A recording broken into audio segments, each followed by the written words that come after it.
बजरंगपुर नाम के गांव में सागर नाम का एक मिट्टी के खिलौने बनाने वाला रहता था।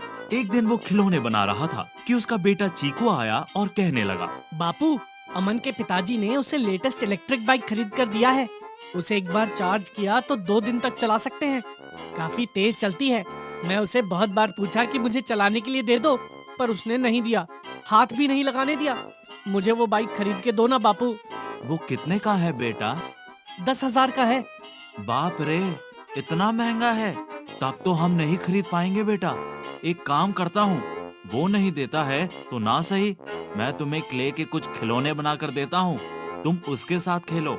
मिट्टी के खिलौने हैं तो वातावरण को दूषित नहीं करते हैं। तुम चिंता ना करो, मैं तुम्हें बड़े सुंदर खिलौने बना कर देता हूँ। उन्हें देखकर तुम हैरान हो जाओगे। उस रात को कई किस्म के क्ले व्हीकल टॉय बनाया। अगले दिन सवेरे चीकू को बुलाकर, अरे चीकू, ये लो क्ले व्हीकल टॉयज, इनके साथ खेलो। तेरे दोस्त के पास एक ही व्हीकल होगा, देखो तुम्हारे पास कितने व्हीकल्स हैं। जाओ और हर रोज एक नए खिलौने के साथ खेलो, अपने दोस्त को भी दो। चीकू उछलकर, थैंक्स बापू, तुम ग्रेट हो।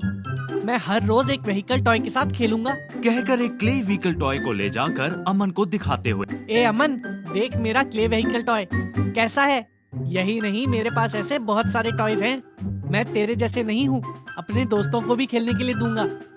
यूं दोस्तों को देने लगा तो सब चीकू के गुण गाने लगे। ये देखकर अमन को बहुत गुस्सा आया। अपने इलेक्ट्रॉनिक बाइक से उसके सारे क्ले टॉयज को ठोकर मारकर चूर चूर कर दिया। देखकर अमन जोर जोर से हंसने लगा। ये क्या मिट्टी के खिलौने, एक ही ठोकर में टूट गए। अरे जाओ, चाहे कितने भी तुम क्ले टॉय ले आओ, उनका यही हाल होगा। सबको ऐसे ही तोड़ दूंगा। कहकर उसका मजाक उड़ाकर भेज दिया।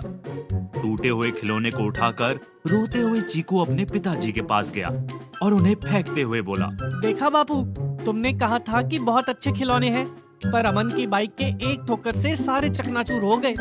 उसने मुझे बहुत कोई रुलाया बात बापू। नहीं बेटे, कल मैं तुम्हें एक बढ़िया व्हीकल बना कर दूंगा। उसके आगे अमन ठोकर मारेगा तो उसका व्हीकल ही चकनाचूर हो जाएगा। कहकर अगले दिन एक स्ट्रॉन्ग व्हीकल जीप बना कर दिया। चीकू उसे अमन के पास ले गया।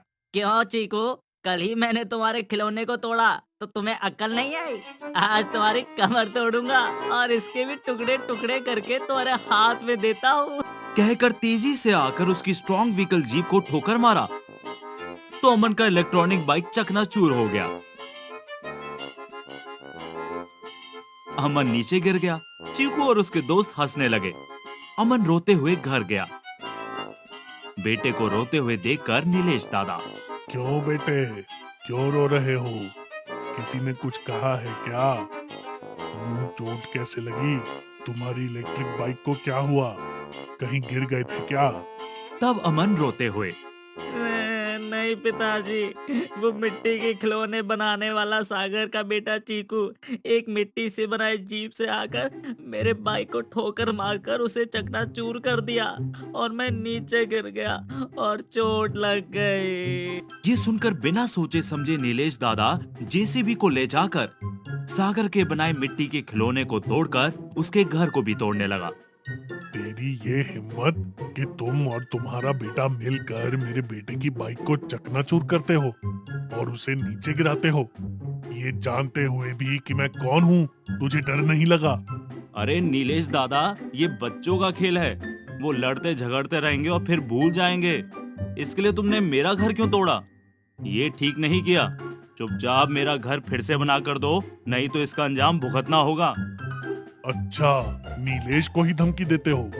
तुम क्या करोगे? अरे रहने को घर नहीं है और जेसीबी का धंधा करने वाले से तो मुकाबला करोगे? मुझे चेतावनी देते हो? मुझसे ना उलझो। ठीक है नीलेश, तुम्हें तुम्हारे दादा होने की अकड़ है ना? ठीक है, कल तुम अपने जेसीबी के साथ आओ, मैं अपने खिलौने के साथ आता हूँ। हो जाए मुकाबला। तुम जीत गए तो मैं गांव छोड़कर चला जाऊंगा। अगर मैं जीत गया तो तुम्हें मेरे पैरों में गिरकर माफी मांगोगे और नया घर बना कर दोगे। दोनों मानकर चले गए। टूटे हुए घर के पास बैठकर उसने मिट्टी से एक जेसीबी बनाया। अगले दिन नीलेश एक लोहे की जेसीबी के साथ वहां पहुंच गया। क्यों सागर, मिट्टी का जेसीबी बनाया है? लो, अभी मेरे लोहे के जेसीबी से इसे चकनाचूर करके उठाकर इसे दूर फेंकता हूँ। ऐसा कहते हुए नीलेश अपने जेसीबी का हैंडल हिलाते हुए आगे बढ़ा। दोनों के जेसीबी के टकराते ही नीलेश की जेसीबी टूटकर बिखर गई। लोग हंसने लगे। नीलेश सागर के पैरों में गिरकर उससे माफी मांगा और नया घर बनाकर दिया। उसमें सागर और चीकू खुशी खुशी रहने लगे।